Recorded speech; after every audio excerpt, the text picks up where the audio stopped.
Good evening, ladies and gentlemen, girls and boys. The Memorial's Last Post ceremony will begin in a few minutes. The Last Post ceremony is broadcast on the Australian War Memorial's YouTube channel and Facebook Live. Please feel free to take photographs or film the service, and we encourage you to share your photos to the Memorial's Facebook page. To maintain the dignity of the service, please consider the following. Please switch off your mobile phones or turn them to silent. Parents are to closely supervise young children. Be respectful throughout the ceremony and remove hats for the national anthem, the reading of the Ode and the sounding of the last post. For your safety and that of others, do not sit on the garden edges or stonework and remove any items placed on the upper ledges. If you are feeling faint or unwell during the ceremony, sit down or approach one of the Visitor Services officers. In the event of an emergency, follow the direction of Memorial staff. Additionally, based on advice from the Australian Government Department of Health, we ask all visitors to maintain a social distance throughout this evening's ceremony. We appreciate that many of you are families, however, we must ensure that we follow the guidelines. Thank you. The Last Post ceremony will commence shortly.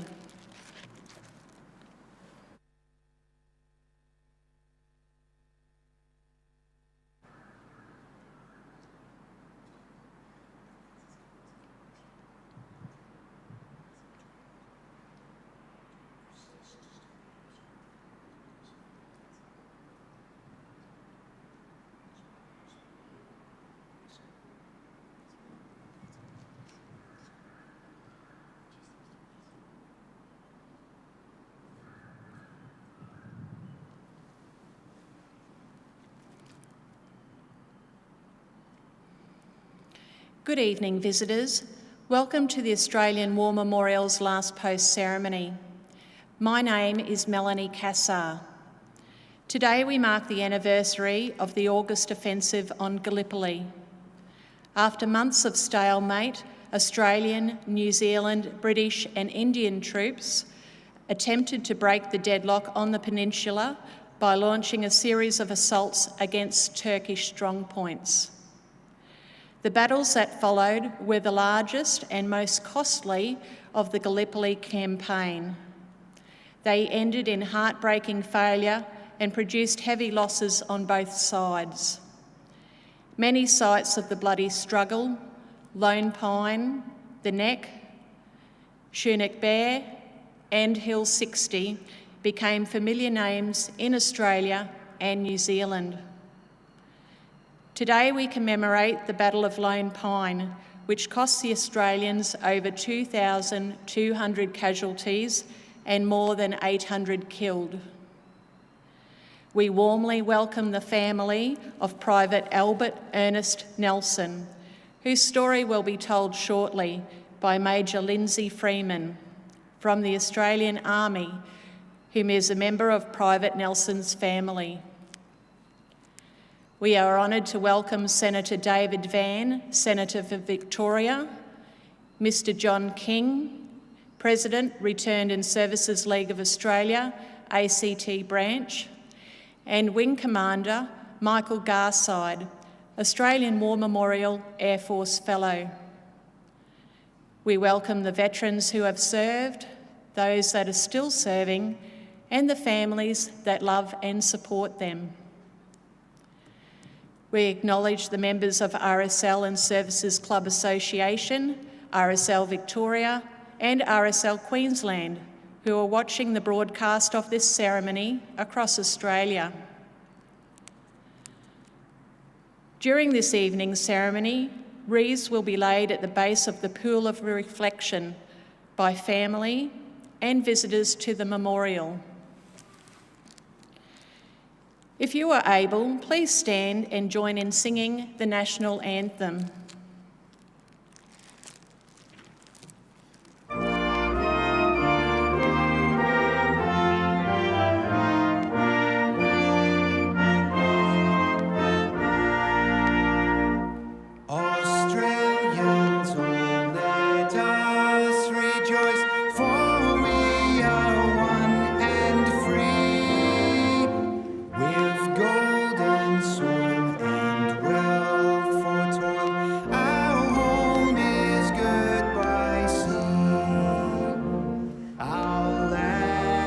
abounds in nature's gifts of beauty, rich and rare. In history's page, let every stage advance Australia fair. In joyful strains, then let us sing, advance Australia fair.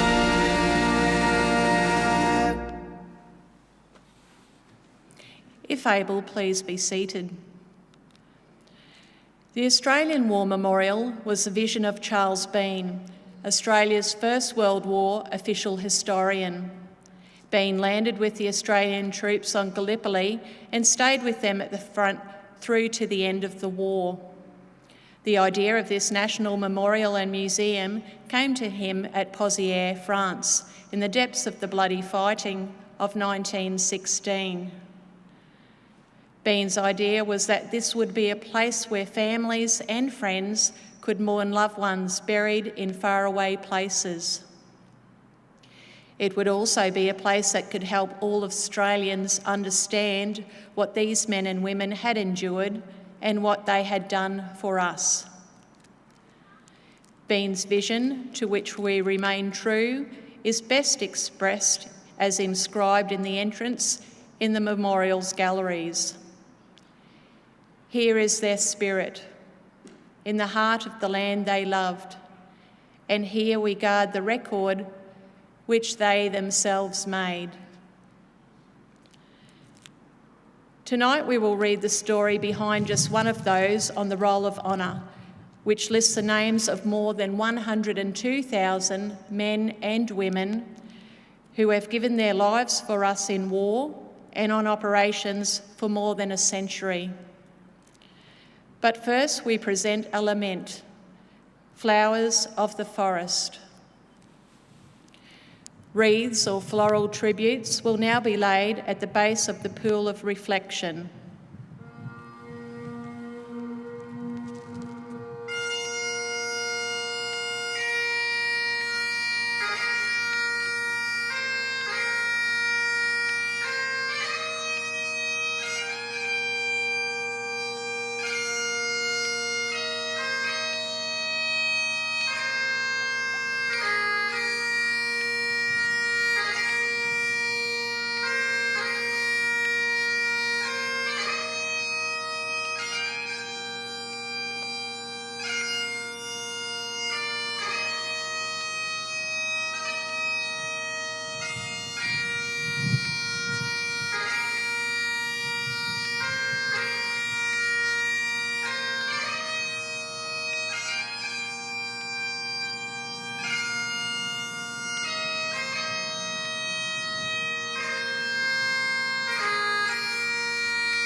Today we remember and pay tribute to Private Albert Ernest Nelson.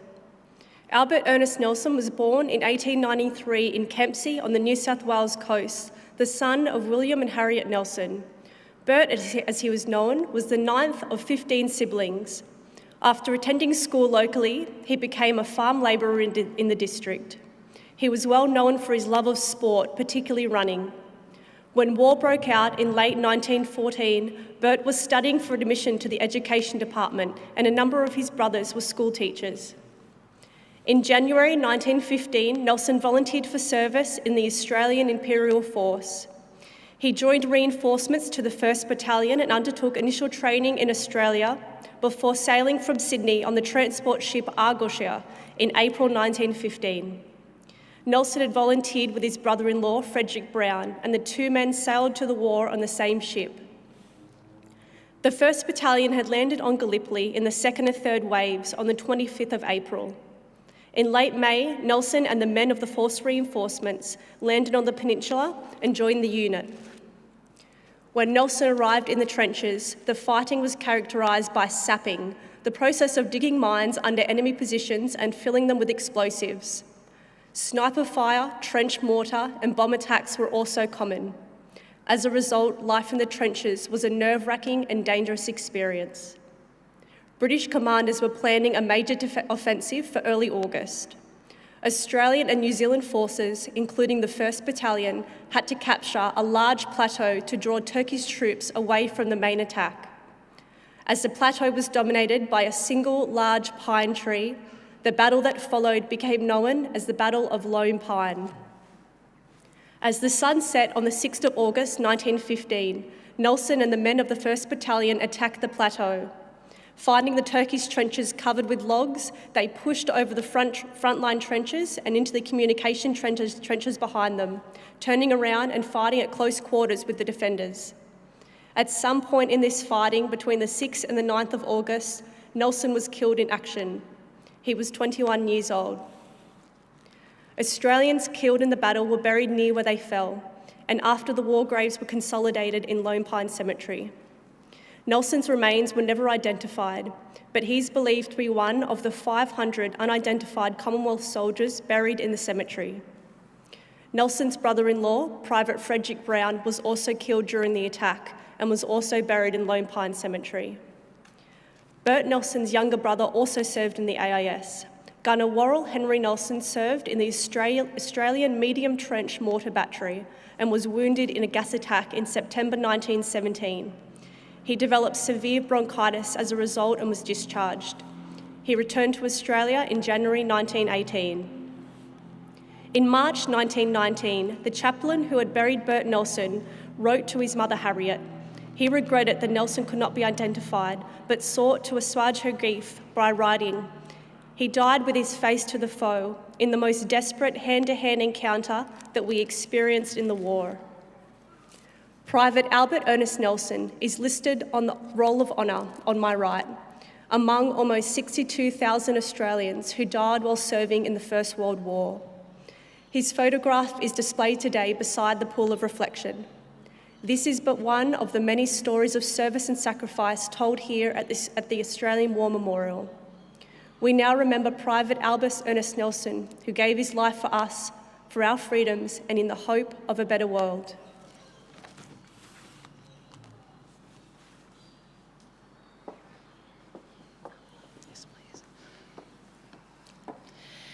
Please stand for the reading of the Ode and the sounding of the last post.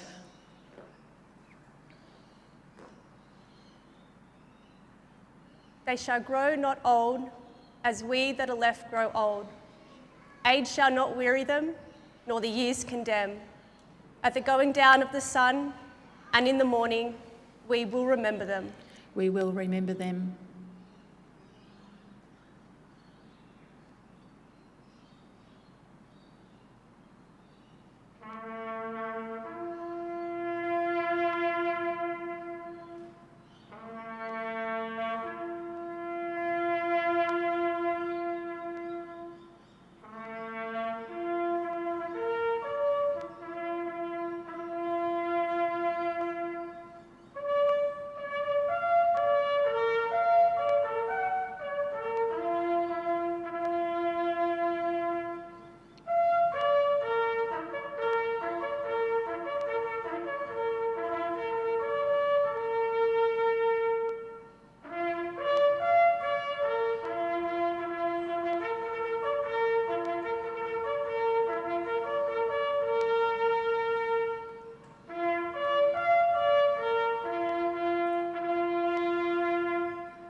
lest we forget. Lest we forget.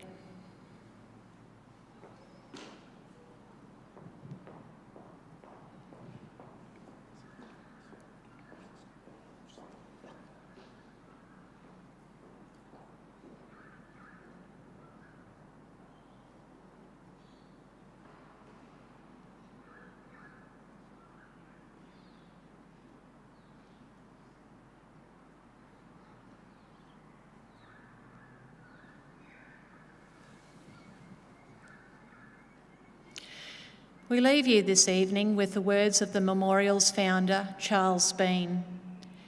Many a man lying out there at Poziere or in the low scrub at Gallipoli with his poor, tired senses barely working through the fever of his brain has thought in his last moments, well, it's over.